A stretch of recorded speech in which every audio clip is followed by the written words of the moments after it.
Hello students, आज हम first order and zero order reaction के जो सम्स थे उसमें इंडेक्स क्वेश्चन करेंगे and pseudo first order reaction का स्टडी करेंगे। स्यूडो फर्स्ट ऑर्डर रिएक्शन यानी हमको वो दिखती है फर्स्ट ऑर्डर रिएक्शन, लेकिन एक्चुअल में उसके अंदर दो रिएक्टेंट यूज होते हैं। उसमें से एक रिएक्टेंट है वो ज्यादा मात्रा में होता है और जो दूसरा रिएक्टेंट होता है वो बहुत ही कम मात्रा में होता है। तो उसको कैसे हम फर्स्ट ऑर्डर रिएक्शन बोल सकते हैं, आज हम उसका स्टडी करेंगे।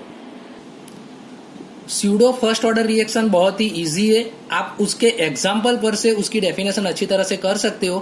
Consider a chemical reaction between two substance, दो सब्सटेंस के बीच में केमिकल रिएक्शन होती है वो हम कंसीडर करते हैं when one reactant is present in large access, यानी कि एक रिएक्टेंट बहुत ही ज्यादा मात्रा में हो। एक एग्जाम्पल हम देखते हैं, hydrolysis of 0.01 mole of ethyl acetate. Ethyl acetate का फॉर्मूला आप 11th में पढ़ चुके हो, ये एस्टर है। एस्टर है यानी COO ग्रुप तो आएगा, CH3COO माइनस, इसको एसीटेट आयन बोलते हैं, CH3COO माइनस। वैसे भी हम ऑर्गेनिक में हम देखेंगे तब मैं बताऊंगा, लेकिन CH3COO माइनस को एसीटेट आयन बोलते हैं एंड C2H5, तो ये इथाइल है, तो इथाइल एसीटेट। इथाइल एसीटेट की 10 मोल ऑफ वाटर के साथ रिएक्शन करते हैं। तो यहाँ आप देख सकते हो कि इथाइल एसीटेट का कितना मोल है, 0.01 मोल है एंड वाटर का कितना है, 10 मोल है। तो कौन ज्यादा मात्रा में है, लार्ज एक्सेस में कौन है, वाटर।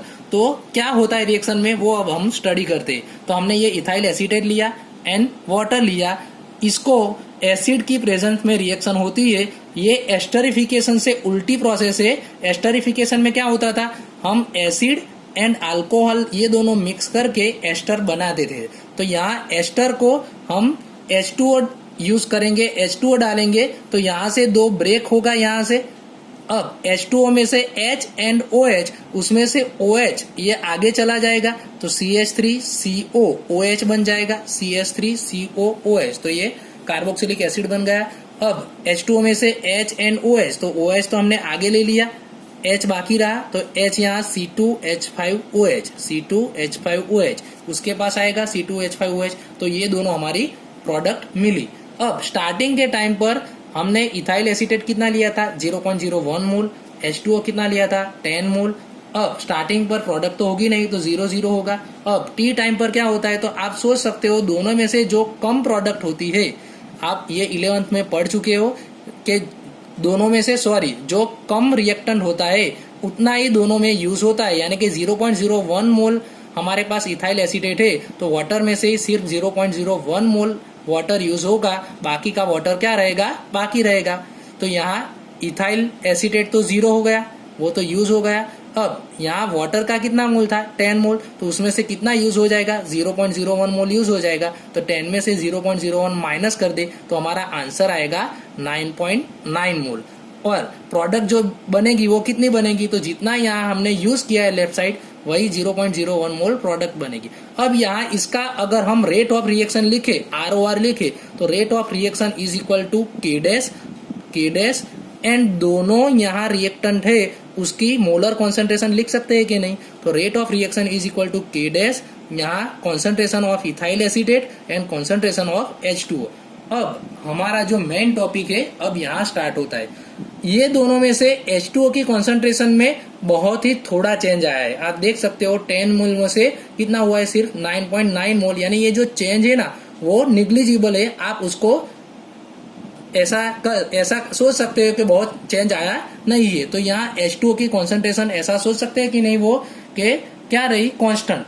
हम H2O की द टर्म ऑफ H2O की concentration can be taken as constant. तो ये पूरे रिएक्शन में हमारे पास दो कांस्टेंट हो गए, कौन से, एक K डैश भी कांस्टेंट है एंड H2O की कॉन्सेंट्रेशन भी कांस्टेंट है। तो दोनों के कांस्टेंट के बदले हम एक नया कांस्टेंट लिख सकते हैं, उसके बदले हम क्या लिखते हैं, K।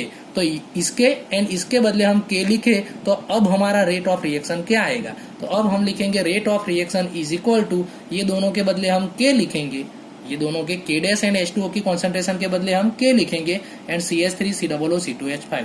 अब आप यहाँ देख सकते हो कि यहाँ लगता है कि रिएक्शन में सिर्फ एक ही ऑर्डर पर डिपेंड है ना, यहाँ उसका ऑर्डर हम लिखे तो ऊपर जो होता है वो ऑर्डर लिखते हैं, तो यहाँ ऑर्डर कितना है, फर्स्ट है ना, तो फर्स्ट ऑर्डर है, लेकिन एक्चुअल में दो पार्टिसिपेंट रिएक्टेंट ने यूज किया था, इसीलिए and the other reaction behaves as first order reaction, such reaction are called pseudo first order reaction. इसीलिए इस रिएक्शन को क्या बोलते हैं, फर्स्ट ऑर्डर रिएक्शन, लेकिन कैसी, स्यूडो। क्यों स्यूडो, क्योंकि हमको लगती है फर्स्ट ऑर्डर, लेकिन एक्चुअल में ये है नहीं, क्योंकि उसमें दो रिएक्टेंट यूज हुए। दूसरा एक एग्जांपल उसका लिख सकते हैं हम, inversion of cane sugar. Cane sugar का फॉर्मूला आपको अच्छी तरह से आता है, C12H22O11, C12H22O11। उसमें भी हम H2O यूज करते हैं, उसमें भी H2O की कॉन्सेंट्रेशन बहुत ज्यादा लेंगे, यानी उसमें बहुत चेंज नहीं होगा, यानी इसको हम क्या सपोज कर सकते हैं, इसको हम कांस्टेंट सपोज कर सकते हैं, and K dash and H2O के बदले हम K लिख सकते हैं। तो ये भी स्यूडो फर्स्ट ऑर्डर रिएक्शन जैसी है। इसमें कौन सी दो प्रोडक्ट मिलती है, तो हमको मालूम है ग्लूकोज एंड फ्रुक्टोज मिलते हैं, दोनों के फॉर्मूला तो सेम है, C6H12O6, C6H12O6। अब इसका रेट ऑफ रिएक्शन हम कैसे लिखेंगे, तो K एंड ये दोनों में से किसकी कॉन्सेंट्रेशन लिखेंगे, तो कैन शुगर की कॉन्सेंट्रेशन आएगी। फर्स्ट ऑर्डर रिएक्शन यहाँ हमको दे दिया है, कई बार आपको एग्जाम में नहीं लिखे कि कौन से ऑर्डर की रिएक्शन है, तो आप रेट कांस्टेंट के यूनिट पर से सोच सकते हो। ये सेकंड इनवर्स है ना, तो सेकंड इनवर्स रेट कांस्टेंट का यूनिट कौन से ऑर्डर रिएक्शन में आता था, फर्स्ट ऑर्डर। तो a first order reaction has are rate constant, यानी हमको यहाँ K दे दिया है। How long will 5 gram of this reactant take to reduce to 3 gram, यानी कि 5 ग्राम में से 3 ग्राम रिड्यूस होता है, तो स्टार्टिंग की कॉन्सेंट्रेशन हम लिख देंगे 5 ग्राम R0 एंड RT कितना ले लेंगे, T 3 ग्राम। तो अब इसका K का फॉर्मूला हम लिखे 2.303 by T log R0 by RT। K की वैल्यू हमको दे दी है एंड टाइम फाइंड करना है, तो टाइम को हम सब्जेक्ट बनाएंगे, 2.303 बाय, यहाँ K की वैल्यू 1.15 मल्टीप्लाई 10⁻³ 10⁻³ ऊपर चला जाएगा तो +3 हो जाएगा। R0 5 दिया है, R3 3 ग्राम दे दिया है, इसका लॉग आप फाइंड कर सकते हैं, 10⁻³ ऊपर ले लेंगे। अब कैलसी से आप इसकी वैल्यू इजीली फाइंड कर सकते हैं, log 5/3। Time required to decompose SO2Cl2 to half amount, यानी कि हाफ अमाउंट होने का टाइम दे दिया है, तो इसका मतलब हमको T हाफ दे दिया है ना, SO2Cl2 हाफ अमाउंट बनने का टाइम दे दिया है, तो वहां 60 मिनट जो दिया है वो हमको क्या दे दिया है, हाफ लाइफ दे दिया ना, तो T half is equal to 60 minute हमको दे दिया है। अब फाइंड क्या करना है, कैलकुलेट द रेट कांस्टेंट, तो बहुत ही इजी है, K फाइंड करना है। तो K फर्स्ट ऑर्डर रिएक्शन कहाँ से पता चला, तो अंदर लिखा है फर्स्ट ऑर्डर रिएक्शन यहाँ लिखा है, तो K is equal to first order reaction के लिए 0.693 बाय हाफ, तो 0.693 बाय 60। अगर सेकंड में कन्वर्ट करना हो तो यहाँ फिर से 60 से मल्टीप्लाई नीचे कर दो तो सेकंड में कन्वर्ट हो जाएगा। तो ये हमारा K का यूनिट कौन सा आएगा, तो मिनट लेंगे तो मिनट इनवर्स आएगा।